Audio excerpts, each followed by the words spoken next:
This is The True Confessions of Charlotte Doyle by Avi. An important warning. Not every 13-year-old girl is accused of murder, brought to trial, and found guilty. But I was just such a girl, and my story is worth relating, even if it did happen years ago. Be warned, however, this is no story of a bad boy. Know what Katie did. If strong ideas and actions offend you, read no more. Find another companion to share your idle hours. For my part, I intend to tell the truth as I lived it. But before I begin relating what happened, you must know something about me as I was in the year of 1832, when these events transpired. At the time, my name was Charlotte Doyle, and though I have kept the name, I am not, for reasons you will soon discover, the same Charlotte Doyle. How shall I describe the person I once was? At the age of 13, I was very much a girl, not having yet begun to take the shape, much less the heart, of a woman. Still, my family dressed me as a young woman, bonnet covering my beautiful hair, full skirts, high button shoes, and, you may be sure, white gloves. I certainly wanted to be a lady. It was not just my ambition. It was my destiny. I embraced it wholly, gladly, with not an untoward thought of anything else. In other words, I thought at the time of these events I was not anything more or less than what I appeared to be, an acceptable, ordinary girl of parents in good standing. Though American-born, I spent the years between my 6th and 13th birthdays in England. My father, who engaged in the manufacture of cotton goods, functioned as an agent for an American business there. But in the early spring of 1832, he received an advancement and was summoned home. My father, an ardent believer in regularity and order, decided it would be better if I finished out my school term rather than break it off mid-year. My mother, whom I had never known to disagree with him, accepted my father's decision. I would follow my parents, as well as my younger brother and sister, to our true home, which was in Providence, Rhode Island. Lest you think that my parents' judgment was rash in allowing me to travel without them, I will show you how reasonable, even logical, their decision was. First, they felt that by my remaining a boarder at the Barrington School for Better Girls, I would lose no school time. Second, I would be crossing the Atlantic, a trip that could last anywhere from 1 to 2 months, during the summer, when no formal education was taking place. Third, I was to make my voyage upon a ship owned and operated by my father's firm. Fourth, the captain of this ship had acquired a reputation, so my father had told me, for quick and profitable Atlantic crossings. Then there was this. 2 families known to my parents had also booked passage on the ship. The adults had promised to function as my guardians, having been told only that these families included children, 3 lovely girls, and a charming boy. I had looked forward to meeting them more than anything else. So, when you consider that I had but dim memories of making the crossing to England when I was 6, you will understand that I saw the forthcoming voyage as all a lark.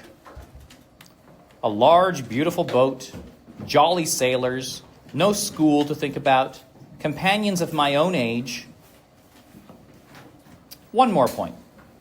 I was given a volume of blank pages, how typical of my father, and instructed to keep a daily journal of my voyage across the ocean, so that the writing of it should prove of educational value to me. Indeed, my father warned me that not only would he read the journal and comment upon it, but he would pay particular attention to my spelling, not my strongest suit. Keeping that journal, then, is what enables me to relate now in perfect detail everything that transpired during that fateful voyage across the Atlantic Ocean in the summer of 1832. Part 1, Chapter 1. Just before dusk in the late afternoon of June 16, 1832, I found myself walking along the crowded docks of Liverpool, England, following a man by the name of Grummage. Though a business associate of my father, Mr. Grummage was, like my father, a gentleman. It was he my father delegated to make the final arrangements for my passage to America. He was also to meet me when I came down from school on the coach, then see me safely stowed aboard the ship that my father had previously selected. Mr. Grummage was dressed in a black frock coat with a stovepipe hat that added to his considerable height. His somber, sallow face registered no emotion. His eyes might have been those of a dead fish. "Miss Doyle," he said when I stepped from the Liverpool coach. "Yes, sir. Are you Mr. Grummage?" "I am." "Pleased to meet you," I said, dipping a curtsy. "Quite," he returned. "Now, Miss Doyle, if you would be so good as to indicate which one is your trunk. I have a man here to carry it. Next, please oblige me by following, and everything shall be as it is meant to be." "Might I say goodbye to my chaperone?" "Is that necessary?" "She's been very kind." "Make haste, then." In a flutter of nervousness, I identified my trunk, threw my arms about Miss Emerson, my sweet companion for the trip down, and bid her a tearful farewell. Then I rushed after Mr. Grummage, who had already begun to move on. A rough-looking porter, laboring behind, carried my trunk upon his back. Our little parade reached the dockside in good order. There, I became instantly agog at the mass of ships that were before us. Masts and spars thick as bristles on a brush. Everywhere I looked, I saw mountains of rare goods piled high, bales of silk and tobacco, chests of tea, a parrot, a monkey. Oh yes, the smell of the sea was intoxicating to one who knew little more than the smell of trim-cut lawns and the fields of the Barrington School. Then, too, the surging crowds of workers, sailors, and merchants, all rough-hewn, brawny men, created an exotic late-afternoon hubbub. All in all, it was a most delicious chaos, which, while mildly menacing, was no less exciting because of that. Indeed, in some vague way, I had the feeling that it was all there just for me. "Mr. Grummage, sir," I called over the din. "What is the name of the ship I'm to sail on?" Mr. Grummage paused briefly to look at me as though surprised I was there, to say nothing of asking a question. Then, from one of his pockets, he drew out a piece of paper. Squinting at it, he said, "The Seahawk." "Is she British or American?" "American." "A merchant ship?" "To be sure." "How many masts does it have?" "I don't know." "Will the other families already be on board?" "I should think so." Exasperation was in his voice. "For your information, Miss Doyle, I received word that departure was being put off, but when I checked with the captain directly, he informed me that there must have been some misunderstanding. The ship is scheduled to leave with the first tide tomorrow morning, so there can be no delay." To prove the point, he turned to move again. I, however, unable to quell my excited curiosity, managed to slip in one more question. "Mr. Grummage, sir, what is the captain's name?" Mr. Grummage stopped again, frowning in an irritated fashion. But, all the same, he looked again at the paper. "Captain Jaggery," he announced, and once more turned to go. "Here!" the porter exclaimed suddenly. He had come up close and overheard us talking. Both Mr. Grummage and I looked about. "Did you say Captain Jaggery?" the porter demanded. "Are you addressing me?" Mr. Grummage inquired, making it perfectly clear that if so, the porter had committed a serious breach of decorum. That means he's not supposed to do that. He's a lower-class person. Mr. Grummage is a high-class person. They're not supposed to talk to each other.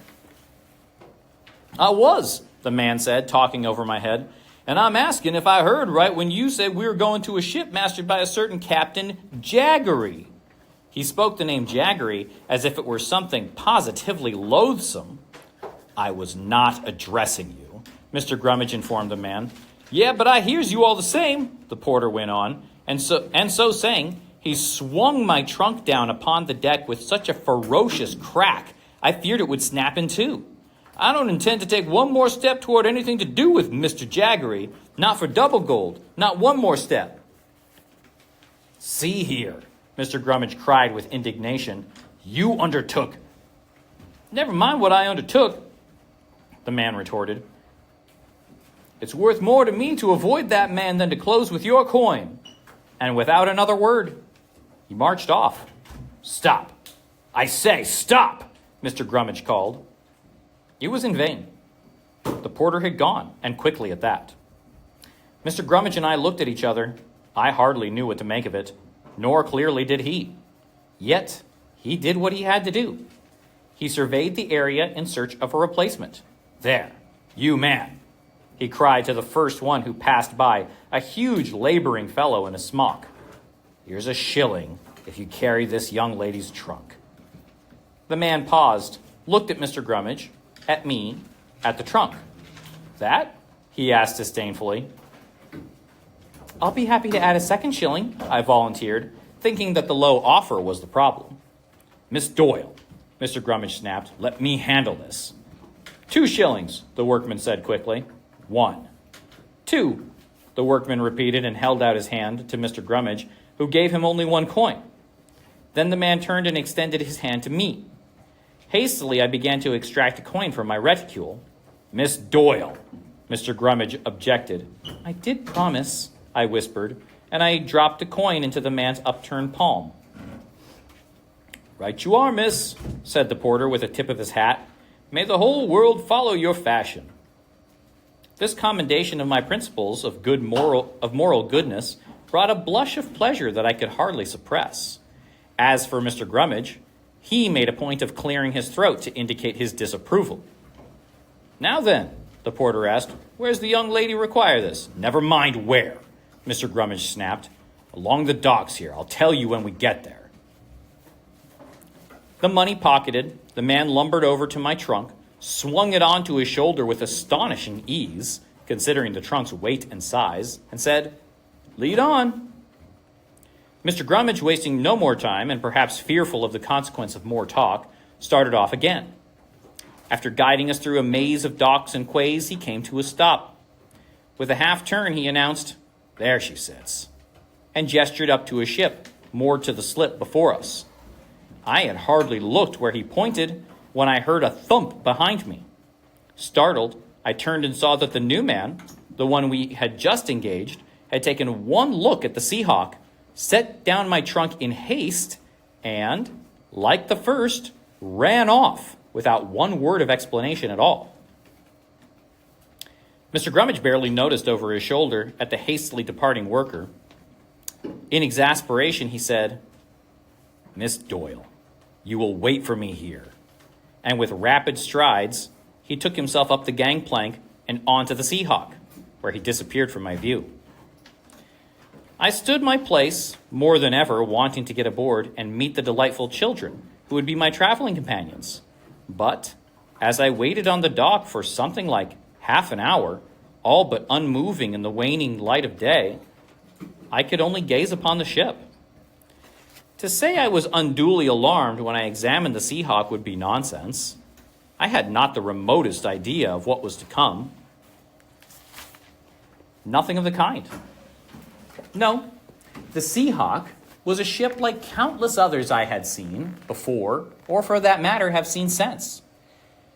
Oh, perhaps she was smaller and older than I had anticipated, but nothing else. Moored to the dock, she rode the swell easily, her standard rigging tarred black for protection against the salt sea rose above me. Dark ladders to an increasingly dark sky, and indeed, her royal yard seemed to be lost in the towering night.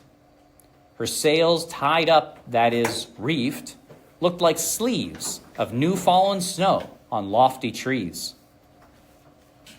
Briefly, the Seahawk is what is known as a brig, a 2-masted ship with a snow mast behind the main. Perhaps some 700 tons in weight, 107 feet from stern to bow, 130 feet deck to main mast cap, she was built perhaps in the late 18th or early 19th century. Her hull was painted black, her bulwarks white, these being the ordinary colors, Her two masts, rigged slightly back, were square-rigged. She had a bowsprit, too, one that stood out from her bow like a unicorn's horn. Indeed, the one unique aspect of this ship was a carved figurehead of a pale white sea hawk beneath the bowsprit. Its wings were thrust back against the bow, its head extended forward, beak wide open, red tongue protruding as if screaming. In the shadowy light that twisted and distorted its features, I was struck by the notion that this figure looked more like an angry, avenging angel than a docile bird. The dockside was deserted and growing darker. I felt like taking myself up the gangplank in search of Mr. Grummage, but alas, my good manners prevailed. I remained where I was, standing in a dreamlike state, thinking I know not what. But gradually, like a telescope being focused, I began to realize I was watching something clinging to one of the mooring ropes on the ship's stern. It reminded me of a picture I had once seen of a sloth, an animal that hangs upside down on jungle vines. But this, I gradually perceived, was a man. He appeared to be shimmying himself up from the dock and onto the Seahawk. Even as I realized what I was seeing, he boarded the ship and was gone. I had no time to absorb that vision before I heard angry voices. Turning, I saw Mr. Grummage appear at the top-gallant rail, engaged in an argument with someone I could not see. My gentleman repeatedly looked down at me, and so, I thought, gesticulated in my direction as if I were the subject of a heated discussion. At last, Mr. Grummage came down to the dock. As he drew near, I saw his face was flushed, with an angry eye that alarmed me. "Is something amiss?" I asked in a whisper. "Not at all," he snapped. "All is planned. You've been expected. The ship's cargo is loaded. The captain is ready to sail. But," he trailed off, looked back at the ship, and then turned to me again. "It's just that. You see those two families, the ones you would be traveling with, your companions. They have not arrived." "But they will," I said, trying to compose myself. "That's not entirely certain," Mr. Grummage allowed. "The second mate informs me that one family sent word that they could not reach Liverpool in time. The other family has a seriously ill child. There is concern that she should not be moved." Again, Mr. Grummage glanced over his shoulder at the Seahawk as if, in some fashion, these events were the fault of the ship. Turning back to me, he continued, "As it stands, Captain Jaggery will accept no delay of departure. Quite proper. He has his orders." "But, Mr. Grummage, sir," I asked in dismay, "what shall I do?" "Do? Miss Doyle, your father left orders that you were to travel on this ship at this time. I have very specific written orders in that regard. He left no money to arrange otherwise. As for myself, I am off to Scotland tonight on pressing business." "But surely," I cried, frustrated by the way Mr. Grummage was talking, as much as by his news, "surely I mustn't travel alone." "Miss Doyle, being upon a ship with a full complement of captain and crew could hardly be constrained as traveling alone."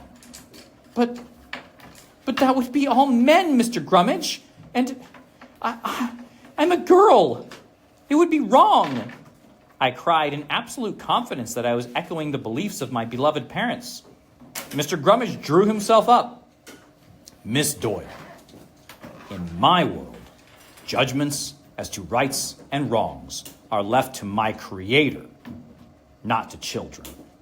Now, be so good as to board the Seahawk at once."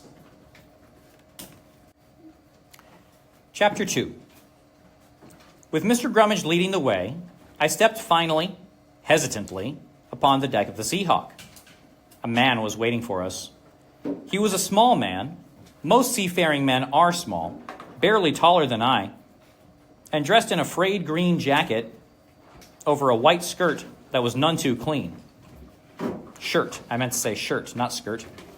His complexion was weathered dark. His chin was badly shaven. His mouth was unsmiling. His fingers fidgeted and his feet shuffled. His darting, unfocused eyes, set deep in a narrow, ferret-like face, gave the impression of one who is constantly on watch for threats that might appear from any quarter at any moment. Miss Doyle, Mr. Grummage intoned by way of introduction. No, sorry. Yeah, both Captain Jaggery and the first mate are ashore. May I present the second mate, Mr. Keech. Miss Doyle, Mr. Keech said to me, speaking in an unnecessarily loud voice, since Captain Jaggery isn't aboard, I have no choice but to stand in his place. But it's my strong opinion, miss, that you should take another ship for your passage to America. And I, Mr. Grummage cut in before I could respond, can allow no such thing. This was hardly the welcome I had expected. But, Mr. Grummage, I said, I'm sure my father would not want me traveling without... Mr. Grummage silenced my objections with an upraised hand. Miss Doyle, my orders were clear and allow for no other construction. I met you, I brought you here, I had you placed under the protection of this man who, in the momentary absence of Captain Jaggery and the first mate, fulfilled his obligation by signing a receipt for you. To prove this point, Mr. Grummage waved a piece of paper at me as if I was a bale of cotton. Therefore, Miss Doyle, nothing remains except for me to wish you a most pleasant voyage to America. Putting action to words, he tipped his hat, and before I could utter a syllable, he strode down the gangplank toward the shore. But Mr. Grummage, I called desperately. Whether Mr. Grummage heard me or chose not to hear me, he continued to stride along the dock without even looking back. I was never to see him again. A slight shuffling sound made me turn about. Beneath the lantern on the forecastle deck, I saw a few wretched sailors hunched in ape-like postures, pounding oakum between the decking planks. Without a doubt, they had heard everything that was said. Now, they threw hostile glances over their shoulders in my direction. I felt a touch at my elbow. Startling, I turned again and saw Mr. Keech. He seemed more nervous than ever. Begging your pardon, Miss Doyle, he said in his awkward way. There's nothing to be done now, is there? I'd best show you to your cabin. At that point, I remembered my trunk of clothing. If that collection of outward fashion still ashore had more claim to me than the ship did, and since it was there, so should I be. My trunk, I murmured, making a half-turn toward the dock. Not to worry, miss, we'll fetch it for you, Mr. Keech said, cutting off my last excuse for retreating. Indeed, he held out a lantern, indicating an entryway in the wall of the quarterdeck that appeared to lead below. What could I do? All my life I had been trained to obey, educated to accept. I could hardly change in a moment. Please lead me, I mumbled, as near to fainting as one could be without actually doing it. Very good, miss, he said, leading me across the deck and down a short flight of steps. I found myself in a narrow, dark passageway with a low ceiling. The steerage, as this area was called, was hardly more than 6 feet wide and perhaps 30 feet in length. In the dimness, I could make out a door on each side, one door at the far end, like a massive tree rising right up out of the floor and through the ceiling was the main mast.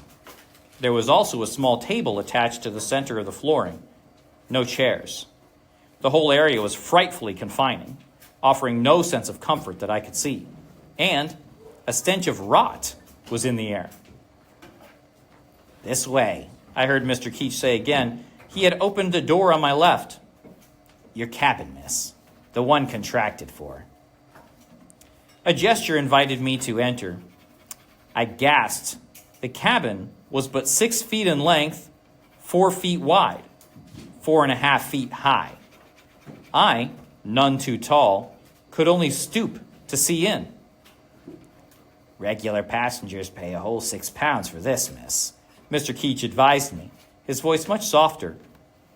I forced myself to take a step into the cabin.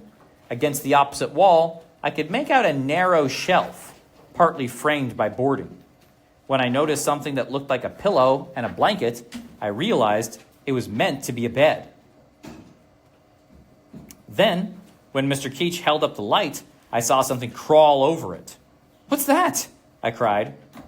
"Roach, miss. Every ship has them." As for the rest of the furnishings, there were none, save a small built-in chest in the bulkhead wall, the door which dropped down and served as a desktop.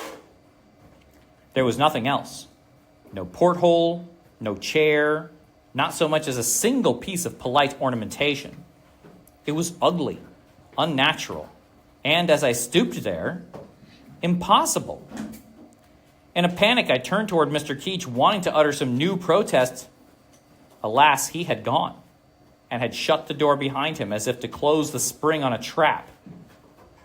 How long I remained hunched in that tiny dark hole, I am not sure. What aroused me was a knock on the door. Startled, I gasped, "Come in." The door opened.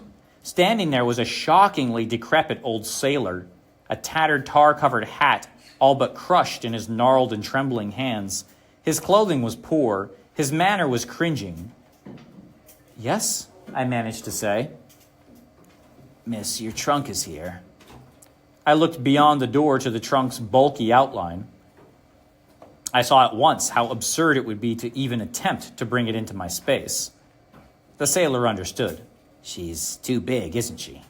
he said. "I think so." "Best put it in top cargo, right below. You can always fetch your things there, miss." "Yes, top cargo," I echoed, without knowing what I was saying. "Very good, miss," the man said. Then he pulled his forelock as a signal of obedience and compliance to a suggestion that he himself had made. But instead of just going, he stood there. "Yes?" I asked miserably. "Begging your pardon, miss," the man murmured, looking more hangdog than ever.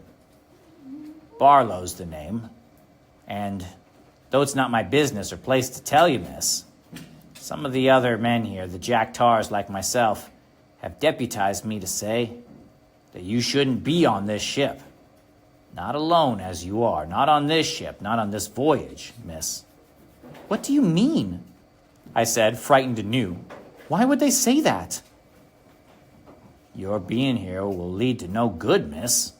No good at all. You'd better be off, far from the Sea Hawk." Though all my being agreed with him, my training, that it was wrong for a man of his low station to presume to advise me of anything, rose to the surface. I drew myself up. "Mr. Barlow, it's my father who has arranged it all." "Very good, miss," he said, pulling at his forelock again. "I've but done my duty, which is what I've been deputized to do." And before I could speak any further, he scurried off. I wanted to run after him, to cry, "Yes, for God's sake, get me off this ship." But again, there was nothing in me that allowed for such behavior. Indeed, I was left with a despairing resolve never to leave my cabin until we reached America. Steadfastly, I shut my door, but by doing so, made the space completely dark, and I quickly moved to keep it cracked open. I was exhausted and desired greatly to sit down, but there was no place to sit. My next thought was to lie down.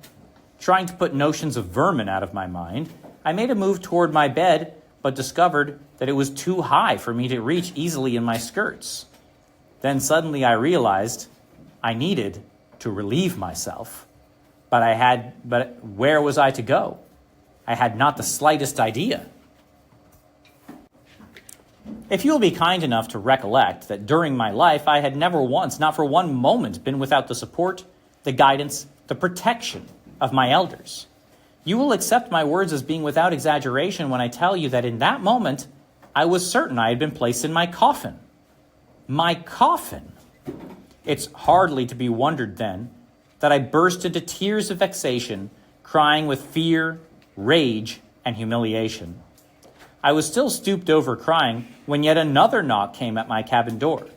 Attempting to stifle my tears, I turned about to see an old black man who, in the light of the little lantern he was holding, looked very much like the imp of death in search of souls. His clothing, what I could see of it, was even more decrepit than the previous sailors, which is to say, it was mostly rags and tatters. His arms and legs were as thin as marlin spikes. His face as wrinkled as a crumpled napkin. It was flecked with the stubble of a white beard. His tightly curled hair was thin. His lips were slack. Half his teeth were missing. When he smiled, for that is what I assumed he was trying to do, he offered only a scattering of stumps. But his eyes seemed to glow with curiosity and were all the more menacing because of it. "Yes," I managed to say. "At your service, Miss Doyle." The man spoke with a surprisingly soft and sweet voice. "And wondering if you might like a bit of tea. I have my own special store, and I'm prepared to offer you some." It was the last thing I expected to hear. "That's very kind of you," I stammered in surprise. "Could you bring it here?" The old man shook his head gently.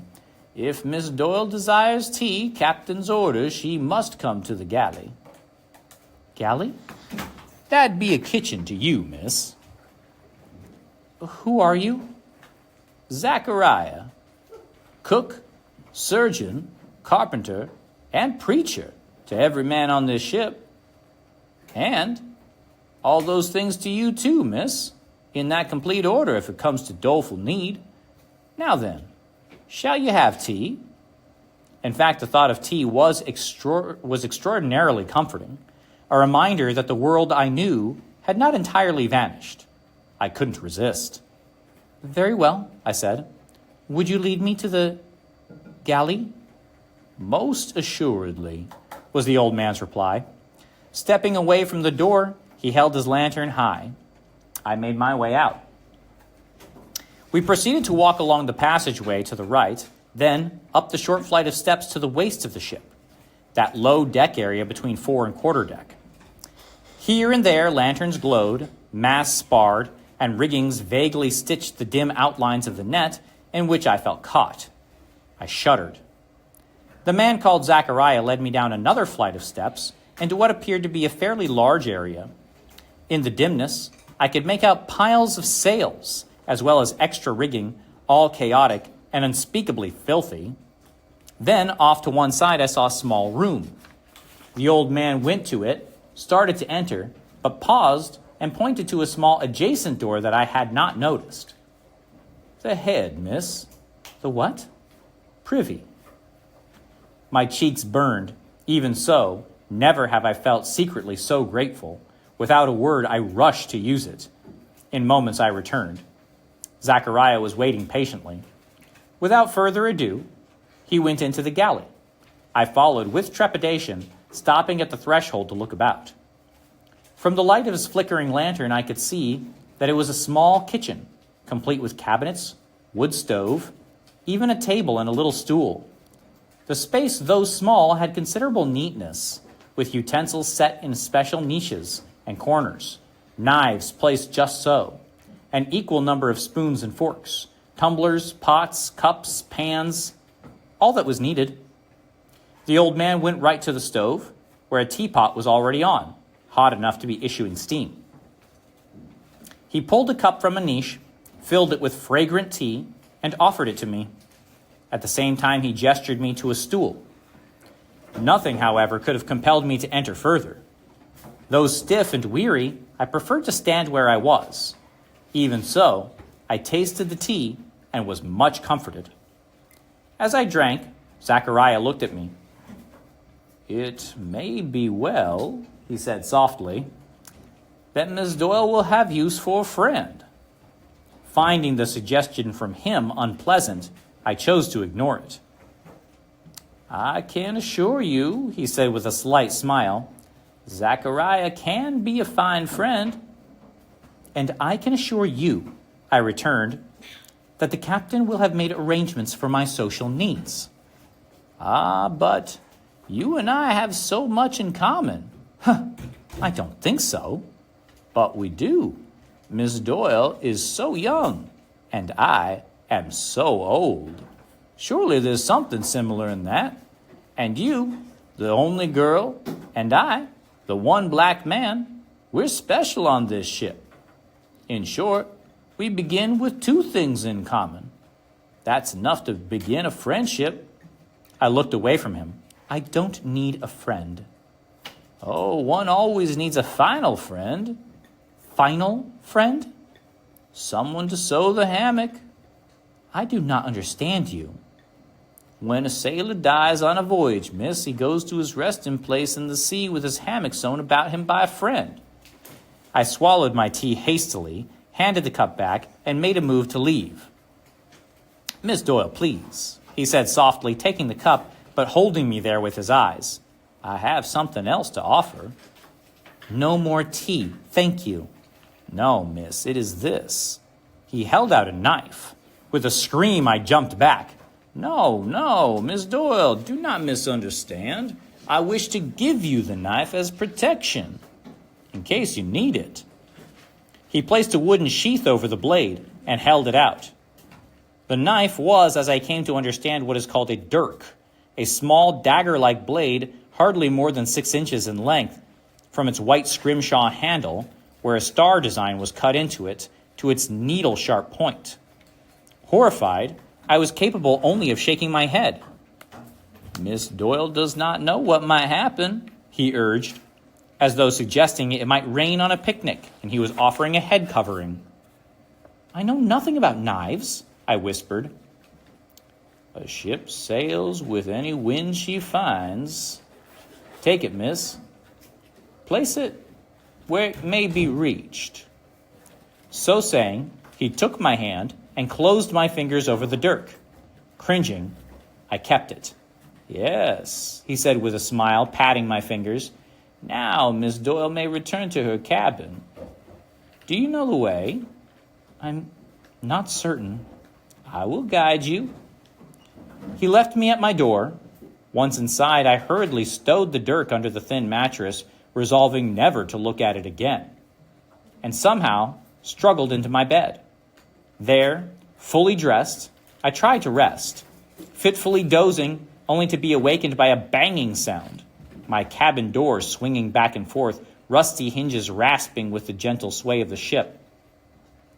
When I heard, "The only one I could get to come, sir, is the Doyle girl, and with them looking on, I had to put on quite a show about wanting to keep her off."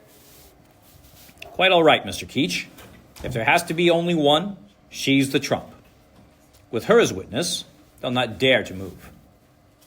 "I'm well satisfied." "Thank you, sir." The voices trailed away. For a while I tried to grasp what I had heard, but I gave it up as incomprehensible. Then, for what seemed forever, I lay listening as the Seahawk, tossed by the ceaseless swell, heaved and groaned like a sleeper beset by evil dreams. At last I slept, only to have the ship's dreams become my own.